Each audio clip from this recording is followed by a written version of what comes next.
Hi friends, welcome back to my channel.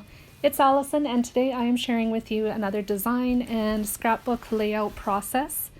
In my last YouTube video I had mentioned that I would likely have another design and scrapbook layout process where I design the layout and then do the scrapbook page right away. This is that video.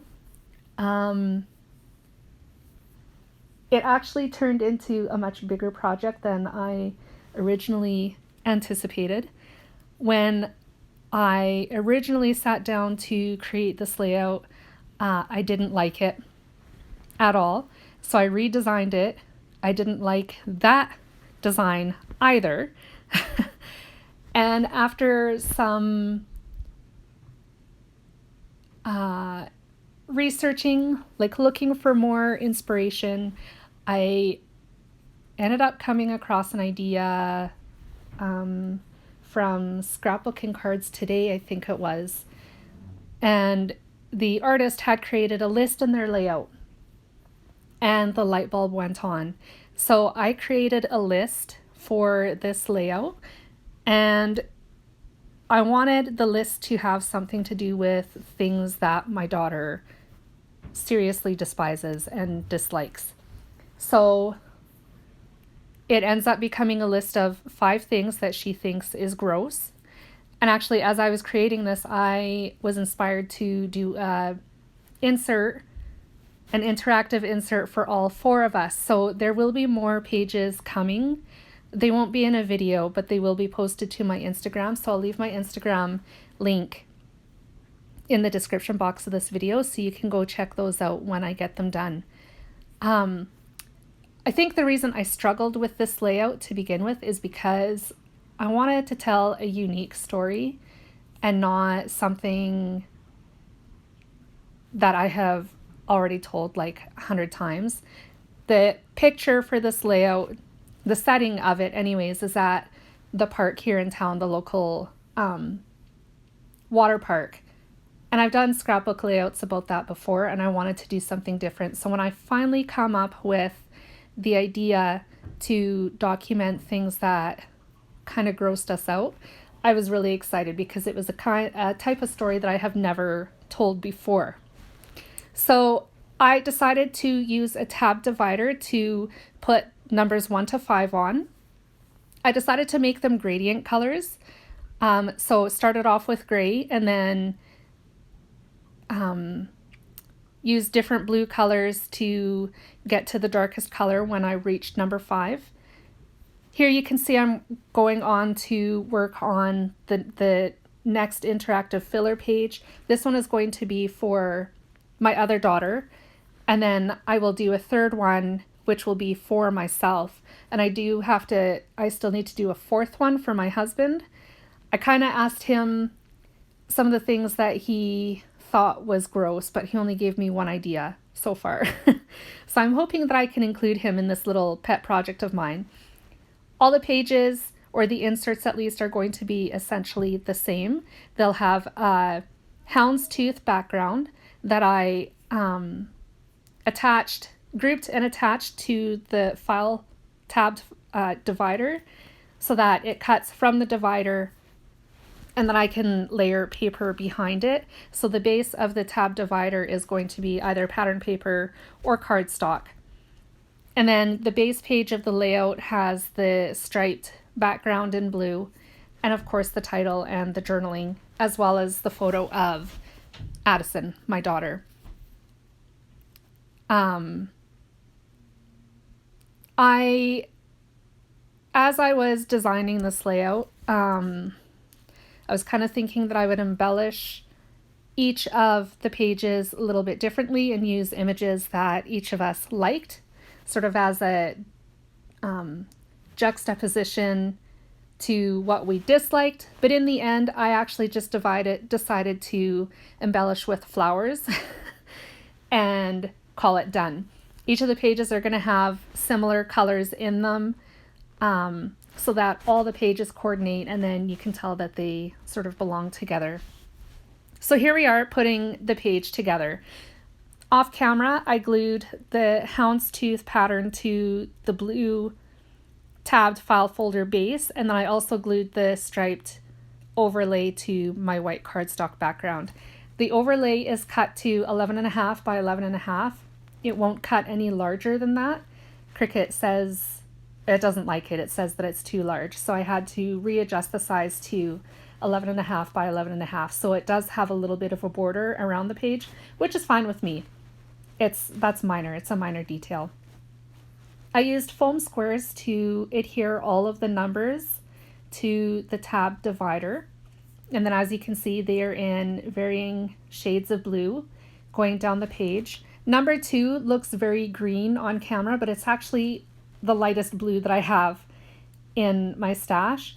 I think there is a lot of green in it anyways, but that was the lightest blue that I had to work with, so that's what I used. I'm also just working on adhering all the flowers together right now, and then they will be sprinkled around the page, or at least around the tab divider. There's only 3 that I've cut, and they're all in different colors, so they will also be adhered with foam squares just to make the page a little bit more interesting so it's not so flat. I did toy with the idea of using pattern paper to back the houndstooth cut file too, but I didn't have a blue that was light enough, and that would really work. So I just ended up using cardstock, and it works just as well. I think probably using cardstock was a better idea in the end, because I think if there had been a pattern layered underneath another pattern, it would have gotten a little too busy. So I'm just going to attach this portion of the layout to the base with my tape runner. And then after I have that done, I'm going to move on to the picture. There's the picture of my daughter, Addison. She has a bottle of Pepsi or a can of Pepsi that she was drinking, and she made a funny face. I thought originally it was because the pop had gone flat and she didn't like it. But when I asked her about it while I was designing this layout, she told me it was because it was Pepsi and she doesn't like drinking Pepsi. So at this point, I don't really know. This was a year and a half ago, August in 2019. So a lot of time has passed and I can't remember exactly why she was pulling that face. Either way, it works, whether it was because it's Pepsi and she doesn't like it or because it had gone flat. I'm not really sure. It was a hot day, so it could have gone flat. I matted the photo to some white cardstock from my stash. It's just a scrap piece of white cardstock, and I'm also gluing it to, or attaching it to the layout base with some craft foam, just so it stands out a little bit more as well. I'm going to adhere the main part of the title also with foam squares, and then I'm going to stamp, which is what I'm working on right now, the rest of the title. I originally was going to do the same yellow as the main part of the title, but I wasn't sure how well it would show up against the blue, so I just decided to use this Bluebell ink instead. This is actually new ink to me, and I haven't really used it yet. I don't think I have used it, maybe once. So I thought this would be a good opportunity to use this blue ink, and it actually coordinates with the layout as well, because the darker blues, number 4 and 5, is actually the Bluebell cardstock from Close to My Heart. So it all coordinates and it all works really well. I will include links to the products that I use in today's video as well, so if you wanted to go check them out, you have the ability to do that. I also used one of my favorite Close to My Heart alpha stamp sets to stamp the subtitle as well, which is just the word I did mark a line with a straight edge ruler and my pencil just to make sure I got the stamped portion of the title straight. So to keep things interesting as well, I decided to stamp each of the items in Addison's list of things that she did not like, and I used a variety of stamps. They are all by Close to My Heart. The bigger of the stamps that I used is, I think it's called Simply Said Alphabet, and then the other stamp set that I used was the Modern Typewriter stamp set. And as you know, if you have watched my videos for a while, you know that the Modern Typewriter and the teeny tiny type are my two absolute favorite stamp sets. So I couldn't get away from using them. I stamped the list in black ink as well. I had thought about using the blue, but I decided maybe just using a different color would probably be a better idea. And I'm glad that I did. It really draws your attention to that list and the items that are in the list. So I'm just gonna glue those on top of the numbers.